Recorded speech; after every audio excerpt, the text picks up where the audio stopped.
Yan, unbox tayo mga bro at sis na pinadalang mga medalyon sa atin. Yan. Buksan natin mga kapatid kung ano itong pinadala sa atin.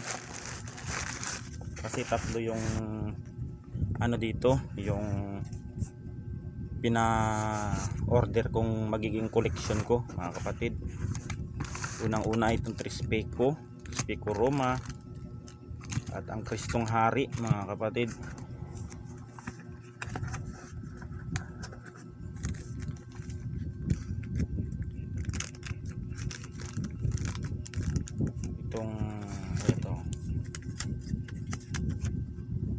Itong Kristong Hari mga kapatid, ang laki ng Kristong Hari. Yan, ito po ay nakalagay sa ibabaw ng trono, yung Kristong Hari na yan. At ito yung isa mga kapatid. Yan, ito yung magiging bagong koleksyon ko. Yan sila, lalagyan natin ng mga tali na malalaki. Ito yung pangatlong Trispeko Roma. Yan. At napuno ko na rin yung ano mga kapatid, yung aking lagayan ng mga medalyon, aking koleksyon sa panggagamot. Ayan sila. Ito mga kapatid ay ito yung itong mga papel na ito, yan po ay pangontra na isinulat ko, puro pangontra yan mga kapatid. Yan, ayan. 5 yan sila na in-order sa akin na hindi ko pa nagagawa mga kapatid. Itong pinagsulatan kong mga ano, at baka Lunes o Martes matatapos na rin ito. Ilalagyan natin ng palaman at saka yung mga pangontra na mga diamante, saka ipapadala natin sa mga nag-order sa atin. Yung sa OFW naman ay naandun at napadala ko na, hihintayin na lang ma-pick up yun mga kapatid. Yan, tatanggalin natin ito, tapos papalitan natin ito dito. At ang susunod naman, kung sakaling makaipon ulit ako, ay bibili ako ng, maglilimos ulit ako ng ano, Santo Cristo na mayroong bungo sa ilalim. Yan po. Yan po ang ano po, pangkalahatan po itong mga aking pangdepensa. Ito po talaga ay aking kinoleksyon mga kapatid. At kung may pera na i-donate sa akin sa panggagamot, ay iniipon ko po iyon. At ano,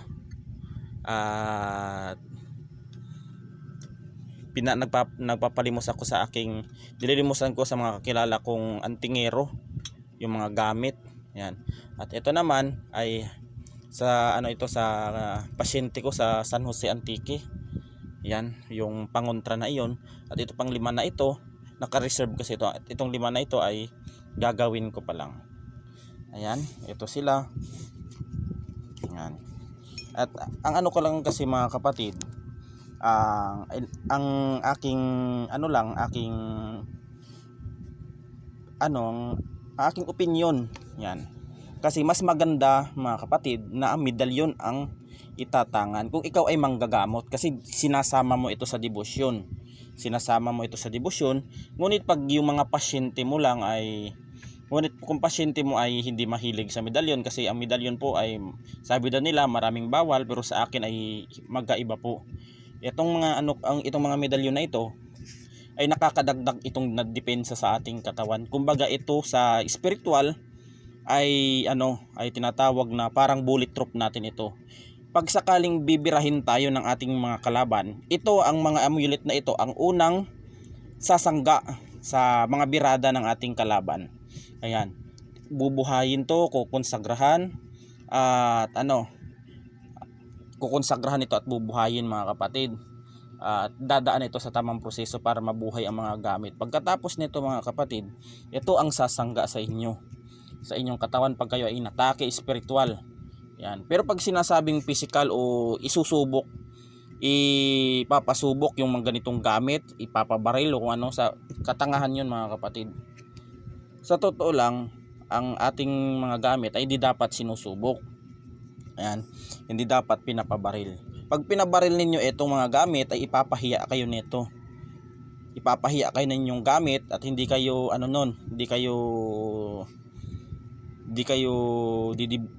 didepensahan nun. Yan. Ang gawin lang ninyo, maging depensa sa gamutan, sa spiritual, kasi mga kapatid, ang amulet talaga ay pangdepensa talaga. Unang-una pangdepensa yan sa spiritual, sa kulam o barang. Yan po ang hindi nauso kasi yung subok-subok ngayon mga kapatid.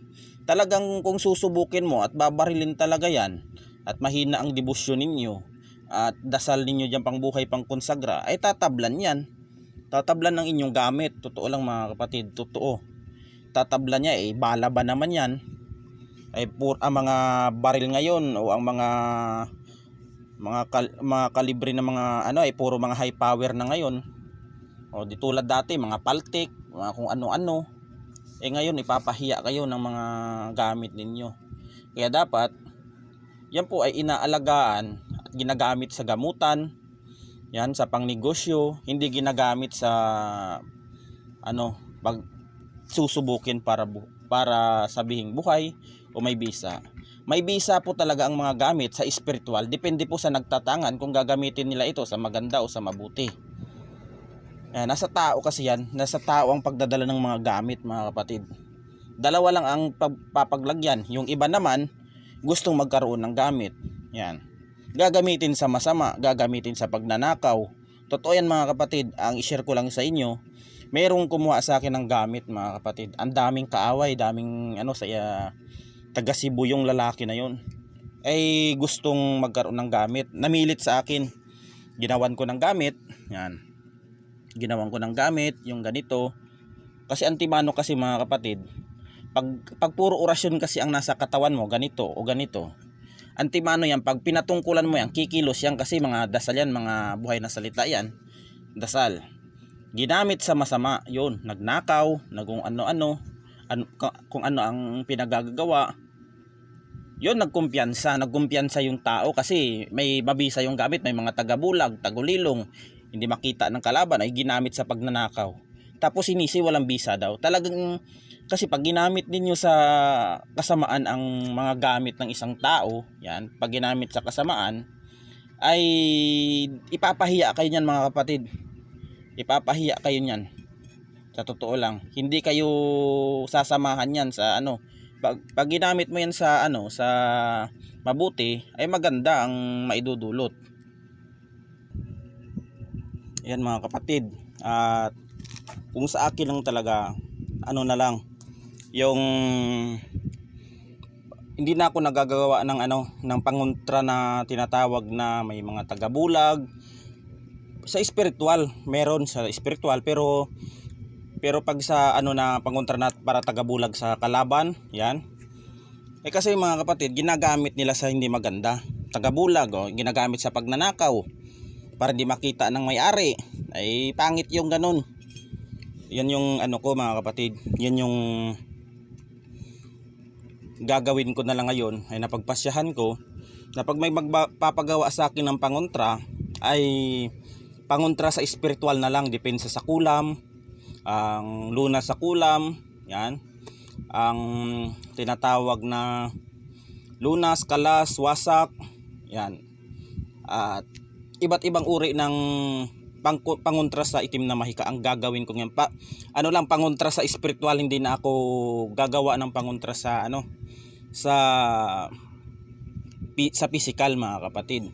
Kasi mga kapatid, kung gagawa man ako ng pangontra sa physical ay hindi namang ginagamit sa mabuti. Yung iba kasi ginagawang katarantaduhan at inaabuso ang kakayahan ng gamit. Yan. Tapos nasisipa ako, hindi daw totoo, wala daw bisa, o marami siyang kaaway. talagang dinipinsan siya ng ng mga kalaban niya dahil sa pangontra na ginawa ko sa kanya. Kasi tuwing nakakasalubong na yung ng mga kalaban niya ay sumasama ang pakiramdam, ay nalalaman niya yung mga kaaway niya kung sino, ay lumaki ang ulo. Hindi ginamit sa tama ang paggawa ko ng pangontra sa kanya, inabuso niya. Kasi nagkumpiyansya siya ay pinahiya siya. Ayan. Kaya kung gagawa man ako ng pansariling depensa, yan tulad ng pisikal, tagabulag, tagulilong, yun na lang po. Kung may mga magpapagawa man sa akin ng mga alagad ng batas tulad ng pulis, sundalo, ay magagawa ako ng. Pero pag mga inosente, yung mga civilian lang na nais magpagawa ng ganun mga kapatid, ay hindi po ako. Ayaw ko pong gawan yung mga ganyan. Kasi mga kapatid ay meron po diyang iba ginagamit sa di maganda. Yan, kung sakaling sila ay civilian, kung gusto nilang magpapagawa sa akin, hahanapan ko lang sila ng 3 requirements. Barangay clearance, police clearance. Yan. Kahit 2 lang dyan, wag na yung NBI. Kasi mga kapatid, hindi natin alam yung nagpapagawa dyan sa atin ay mayroon parang record yan. O di natin hinihingi kung ano man yung nangyari sa buhay niya. Siya pala ay kriminal, o siya pala ay naging kriminal, may record sa kung ano-ano, sa pagnanakaw, kung ano, nagpagawa ng pangontra sa'yo at nahuli yan na sa'yo galing ang pangontra, pati yung manggagamot o gumawa ng pangontra niya madadamay. Kaya dapat magising tayo sa sa mga sa nagkakasa ng mga gamit na hindi dapat basta-basta tayo magbitaw ng mga pangontra. Kasi ang nagpapagawa sa atin, di natin alam, may mga record yan. Yan ang natutunan ko mga kapatid. Nadala na ako gawa nung ginamit sa di maganda ang pangontra ko sa physical. Kasi halo yun, physical, spiritual yun eh. Kaya nagkumpiyansa yung tao na yun. Ayun, nung sinabihan ko siya, nagalit pa. At binlock niya ako. Yan. Itong mga pangontra na ito ay di ko ginagamit ito sa katarantaduhan. Ito ay pang spiritual lang talaga mga kapatid. Pang spiritual, depensa sa kulam, depensa sa barang, o kung anumang tigal po. Yan. Kasi sinasabi nila hindi daw importante yung amulet. Hindi ganun mga kapatid. Yung mga orasyon, hindi daw importante. Hindi. Ang mas maganda doon, ang importante talaga mga kapatid ay yung orasyon mga kapatid. Paano kung ang pagbanat sa iyo sa larangan ng espiritual ay orasyon na mga malalakas, at sasabihin mong magdadasal ka? Hindi mga kapatid, naranasan ko na mga kapatid. Yung sinasabi ang orasyon na ay kahit walang orasyon, hindi mga kapatid. Naggagamot tayo, may mga orasyon tayo, mga bala dyan. Kasi pag binira tayo ng kalaban na sa kaliwa, orasyon sa kanan ang gagamitin mong panglunas sa katawan mo. Yung iba, tignan mo mga kapatid yung iba, marami na akong nakaka-encounter na manggagamot na lumapit sa akin. Unang-una kasi mga kapatid, may mga nanggagamot dito na lumalapit. Kasi ang ginagawa nila, nagdidibusyon sila. Kasi nagkukumpiyansa sila. Tinitigil nila ang kanilang pagdidibusyon. Nung nabalikan ng kalaban, siyempre mabubutas ang depensa mo doon. Kasi wala kang mga amulet, walang ganto ganyan. Kasi ang unang-una talaga mga kapatid, amulet talaga ang sasangga dyan. Wala kang mutya, amulet, kahit 2 amulet lang dadasalan mo araw-araw. Kasi ang amulet kasi mga kapatid, yan ang bulletproof natin sa larangan ng spiritual. Kaya di ka basta-basta mabasag niyan mga kapatid, pag lalo na kinikilala ka na yung inyong mga amulet. Yan ay maging aral. Ako mga kapatid, ang dami sa lahat ng naranasan ko sa spiritual. Hindi lang sasabihin hindi ganto ganyan. Hindi, nananalig tayo sa ating Panginoon, pero mayroon talaga tayong kaalaman na dapat nating baon-baon na mga dasal. Yan mga kapatid, mga dasal. Hindi yung sinasabing pag binira ka, sasabihin mo lang, Panginoon, ganto ganyan, pagalingin. Hindi mga kapatid. Gagamit ka ng orasyon dyan. Kumbaga ang orasyon sa larangan ng espiritual, yan ang gamot natin mga kapatid. Orasyon. Kumbaga sa gamot, may dosage yan. May kumbaga sa bawat orasyon na ating binabanggit o binubuga natin sa ating tubig, binubuga natin sa ating sarili, ay may mga dosage at mga may ano yan, may mga kumbaga sa game sa mga ano ay merong mga level yan, ang mga epekto ng orasyon na yan. Parang gamot yan, ay merong dosage yan kung anong epekto sa katawan. Hindi sinasabi na na hindi kailangan ng orasyon. Hindi, mali 'yun. Ako nabalikan ako dati, nagdasal ako na kung ano, wala, hindi. Orasyon talaga ang pantapat mo sa orasyon sa orasyon yan. Pataasan kayo ng orasyon na bibitawan yan, mga kapatid. Pataasan kayo ng alam diyan, lalo na pagbatikan sa batikan na mangkukulam yung yung nakalaban mo at di mo napuruhan. Gaganti yun. Okay lang sa iba. Okay lang yung iba kung hindi lumaban. Ay kung mayroong mangkukulam na yung angkan pamilya at pinagtulungan ka, ay talagang kawawa ka. Ranas ko yan, mga kapatid. Walang tumulong sa akin. Sa totoo lang, walang tumulong. Kaya natutunan kong magsariling aral. Nagkikipagkaibigan ako sa mga kilalang antingero, binigyan ako ng iba't ibang aklat na tungkol sa panggagamot. Nagsarili ako, mga kapatid, hanggang natuklasan ko na ang aral ay hindi biro ang panggagamot. Yan, mga kapatid, hindi biro. Buhay rin ng isang manggagamot ang nakataya. Sa totoo lang, parang din yan, parang sundalo din ang panggagamot, mga kapatid. Itong masasabi ko, mga kapatid. Sa paghawak pa lang ng pasyente ng isang manggagamot, ang isang paa niyan ay nasa hukay na, o dalawang paa niya panigurado ay nasa hukay na, mga kapatid. Hindi basta-basta manggamot. Yan. Oo, sa totoo lang, mga kapatid, ang masasabi ko lang na hindi ka basta-basta matatablan ng anumang uri ng itim na mahika. Ay merong iba kasi, mga kapatid, kung hindi ka natatablan, bumabalandra yan sa pamilya mo, sa mga anak mo, sa kamag-anak mo, sa mga malapit mo sa buhay. Kaya hindi basta-basta, mga kapatid. Yung iba nanggagamot lang. Sa totoo lang, mga kapatid, wala, sa baguhan lang ako sa spiritual, mga 4 years na ako nanggagamot. Pero naunawaan ko lahat, mga kapatid. Ang panggagamot ay hindi basta-basta. Sa totoo lang, buhay mo ang nakataya diyan.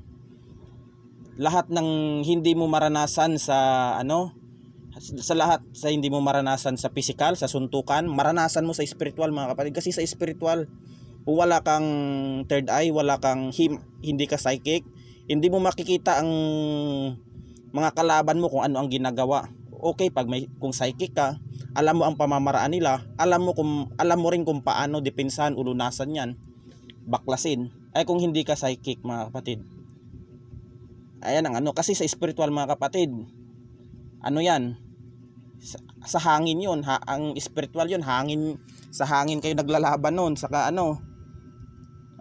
kasi ay, mga kapatid, ang mga kalaban kasi natin, huwag tayong magkukumpiyansa. Yan lang ang masasabi ko. Kasi kung napupuruhan natin yung mga yan, nagpapahinga yan, nagpapagaling. Once na makarecover yan, bibirada na naman yan. Ay wag kang magpapakampante, mga kapatid. Ang pagdedebosyon mo, ay ipatuloy mo ang pagdedebosyon mo, magdasal ka palagi araw-araw. Kasi mayroon diyan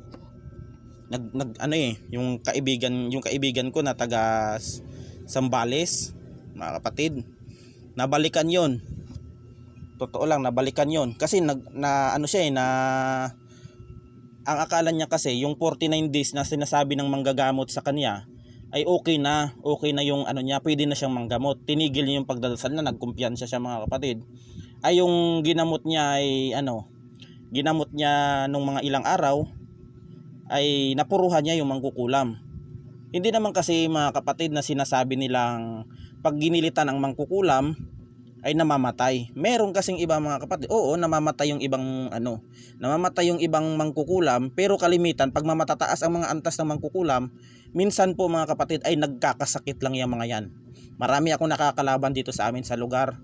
Kilala ko kung sino ang mga yan, pero pag nakakasalubong ko ay ilang yung mga mangkukulam na yan, pero alam ko na sila ang nakakalaban ko. Merong iba na nagkakasakit lang kasi matataas na ang antas nila, marami na ang napapatay nila. Diyan sa lugar namin, ako ang nakakaalam at yung ibang pamilya niyan, alam na nila na yung kamag-anak nila ay ganun. Kasi sa totoo lang mga kapatid, ang kulam, hindi yan napapaniwalaan sa korte mga kapatid. Ayan, kaya yung iba, na agrabyado ang iba, wala kasing panlaban, walang pera, kaya sa kulam dinadaan.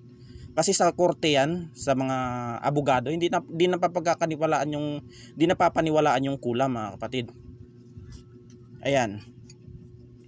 Hindi talaga totoo lang mga kapatid, hindi po namamatay ang mangkukulam. Pag malakas ang antas, merong iba nagkakasakit. Kaya wag po kayo magbibigay ng kumpiyansa. Kasi ang mga mangkukulam na yan, nagpapagaling lang yan. Pag yan naka-recover ulit, bibirahin ka ulit yan kasi yung ginamot mong pinakialaman nila ay nagkasakit sila, magpapagaling yon. Gagamutin rin nila sarili nila, o may mga kagrupo din yan na gagamot sa kanila mga kapatid. Pag naka-recover ulit yon, bibirahin ka. Kaya ang pagdidibusyon ay hindi po pag sinasabing 49 days, lalo na pag nagagamot ka.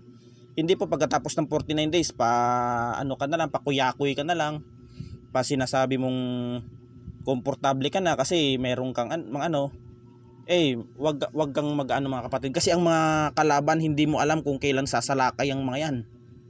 Hindi mo alam kasi parang rin yan parang mga din yan, tulisan din yan. Ang mga kalaban na yan, di mo alam kung kailan sasalakay. Ay paano pag hindi ka nakapaghanda, pakuya-kuyakoy ka lang, ay mabalikan ka talaga. Okay lang kung hindi malala yung tama ng kung malala, mahirap baklasin yon sa totoo lang. Kaya hindi po biro ang panggagamot sa totoo lang mga kapatid. Yan. Kaya ang sinasabi nila, may nagsasabi sa akin diyan na yung aking mga amulet na pinagyayabang ko. Hindi mga kapatid, hindi ko pinagyayabang yan. Kasi kasi proud lang kasi ako mga kapatid na pinakita ko sa mga tao na may mga mayroong nag-iinspirasyon sa akin. Sa totoo lang mga kapatid, hindi ako naging ganitong klaseng manggagamot kung di dahil sa panlalait at sa akin ng tao. Yun, tumatak sa aking isip yun nung idolo ko siyang manggagamot din. Nung time na humingi ako ng tulong siyempre ako dati wala pa. Doon tumatak sa isip ko na yung na yun, talagang binastos talaga niya ako. Binastos niya talaga ako. Pero hinayaan ko na lang, sabi ko. Talagang sinikap ko na maging manggagamot talaga ako mga kapatid. Nakipagkaibigan ako sa mga kilalang manggagamot, sa mga batikan, na humihingi ako ng mga opinion. Kasi mga kapatid, sa larangan ng spiritual mga kapatid, hindi lang ilan, hindi lang 3, 4, 2, hindi. Kasi pag gusto mong pumasok sa spiritual, marami kang kaibigan. Kaysa marami kang kaaway, kaibigan ang dapat sa spiritual, yung mga manggagamot din. Hindi yung iilan lang, pag alam nilang humingi ka ng opinion sa kabilang manggagamot, sasabihing balingbing, traidor. Hindi yung ganun mga kapatid. Kaya nga humingi ng humingi ng advice sa ibang manggagamot para mayroong siyang bagong idea. Yan, kasi yung iba kasi mga kapatid, takot makipagkaibigan sa manggagamot kasi takot makuhanan ng aral. Ayan kasi yung iba. Takot makuhanan gusto nila sila lang yung angat. Ganun. Kasi ako mga kapatid, kung meron man akong tinahak na nagkaroon ako ng mga ganitong gamit, yun ay ginagamit ko ang aking kaaralan sa mabuti at hindi sa panglalamang sa kapwa. Yan, kasi pag tayo kasi mga kapatid ay nilamon tayo ng inggit, ang galit, puot, yan, diyan magsisimula ang paninira hanggang sa ang inyong pinagsamahan ay may lamat na. Gawa nga nung parang nalason na ng insecurity sa sa buhay. Ayan. Kaya iyan lang ang mga naikwento ko lang sa inyo mga kapatid, ay para rin ito sa mga baguhan pa lang na mga manggagamot. Yan. Kasi mga kapatid, sa panggagamot po mga kapatid, hindi po iyan kanin na mainit na kung isusubo mo ay mainit ay iluluwa mo lang. Hindi mga kapatid. Buhay ang nakataya sa larangan ng panggagamot. Ayan. Ako minsan kahit umpisa naging manggagamot ako mga kapatid. Hindi na talaga ako tinatawag na lumalabas ng bahay. Yan hanggang sa nagkaroon ako ng partner, hindi na ako nalabas ng bahay. Gawa nung busy din ako sa mga ritual. Yan ng mga OFW na nagpapagawa sa akin. Yung iba naman, busy din ako sa gamutan, may napunta din dito. Kaya minsan mga kapatid ay bihira na lang ako nag-upload ng mga video na about sa kumbati spiritual. Gawa nung ayaw ko makitang dinudumog ako ng mga tao dito. Nakakapagod din manggamot. Sa totoo lang. Tsaka may mga tao din kasi na nag-underestimate sa akin. Gawa nung kesyo ganito, kesyo dati, hindi daw malakas yan, galing daw sa kanila yung aral. May isa kasing manggagamot na yung kaibigan ko ring manggagamot, nagsumbong sa akin. Na yung mga aral ko daw, galing daw sa kanya. Sabi ko sa sarili ko, kung siya nga dati yung anong tinutulong niya sa akin, yan, kung ano yung maitutulong ko sa kanya, tinutulungan ko. Tapos yung sinasabi niya, yung aral niya daw sa akin, yung aral niya daw, yung aral ko daw sa kanya daw galing. Yan, nalito ako. Kung sa aklat lang mga kapatid, ang dami kong mga kakilalang aklat na ang gumagawa ng aklat na talagang pinapaserox lang, pang xerox lang para matuto ako. Tapos sasabihin niya na dahil lang sa kanya ay di daw ako gumaling ng ganito dahil sa kanya. Ay, nagsikap ako mga kapatid. Kung natuto man ako kung ano man ang narating ng antas ko ngayon, hindi ko pinagmamalaki yun. Sinikap ko yun mga kapatid dahil natuto ako sa pinagsasabi ng iba. Kasi yung iba mahilig mag-underestimate, tatawanan ka lang, mali yung ganun. Sa totoo nga, ang mga manggagamot, sa totoo lang, ang mga manggagamot dapat nagtutulungan. Kung ang mangkukulam nga nagtutulungan tayo pa kaya mga manggagamot. Kasi may mga iba kasing mga manggagamot, nagpapataasan, nagpapagalingan, mali yung ganun. Mali yun. Tignan mo yung mga mangkukulam, pag nagkakasakit yan, nagtutulungan yan. Sa ating kasing mga manggagamot, bihira lang. Bihira mo lang makitang magtutulungan. Kasi gawa nung nagpapagalingan kasi. May sumbatan sa huli kasi ganito, sa amin lang natuto. Mali yung ganun. Kaya minsan mga kapatid, ako kasi pag may nakikita akong nakakarinig ako ng mga ganyang mga bagay na hindi maganda, umiiwas na lang ako mga kapatid. Umiiwas na lang. Kasi kasi parang ang sagwa din tignan. Yan. Tapos nagkakampi-kampihan. Yung mga pinagkakampihan, yung mga pinagsusumbong nila, nagsusumbong din sa akin. Yung mga tinatapik nila pag wala ako, nagsusumbong din sa akin. Kaya minsan yung iba, yung mga tao na sinusumbungan nila, umiiwas na lang. Kasi alam naman ng ibang tao na wala naman akong ginagawa sa kanila. Sila lang naman yung may problema sa akin. Tanungin ko naman kung ano yung problema, ayaw naman magsalita. Ayan lang ang ko. Yan lang yung mga aral ko na mga kapatid na nasasabi ko. Yan, hindi po yan sa pagmamayabang, hindi po yan na yan lang yung opinion ko mga kapatid. Opinion ko yan sa aking mga naranasan sa larangan ng panggagamot. Sa totoo lang mga kapatid, kung sa karanasan sa panggagamot, ang dami kong naranasan mga kapatid. Pero sa awa ng ating Panginoon, hindi ako pinabayaan. Ayan lang ang ang aking masasabi sa inyo. At ako na naman ay nagpapasalamat dahil nagkaroon na naman ako ng mga panibagong gamit. Ayan, Dignomitam Magnam Micam. Ayan. Maganda mga kapatid. Itong Kristong Hari na nakaupo sa trono. Ayan. Napakaganda. Itong Trispe Coroma, ito ay kalimitang ginagamit talaga ng mga ginagamit talaga ng antingero. Kasi meron akong isa na ganito ay binigay ko sa aking lolo, sa isang matanda na pumunta dito. binigay ko sa kanya bilang may pangdepensa sa kanyang katawan. Kaya pag may tao na naaaliw ako na pumupunta dito ng mga kakilala ko na alam ko mapagkakatiwalaan, ay binabahagian ko sila ng aking mga gamit, mga kapatid. Kasi ako, mga kapatid, marunong akong kumilatis ng mga taong yung mga tao na mapagkakatiwalaan at hindi. Kasi sa kilos at sa niyan, malalaman mo yan eh. Malalaman eh. Kaya yan lang ang aking mapapayo at ma-advise. At nagpapasalamat na naman ako sa ating Panginoon na nagkaroon ulit ako ng 3 gamit upang panibagong pangdepensa ulit sa ating katawan. Ayan, at hanggang dito na lang ang aking kunting kunting kwento-kwentuhan natin. God bless us all. Ingat po tayo palagi, mga kapatid.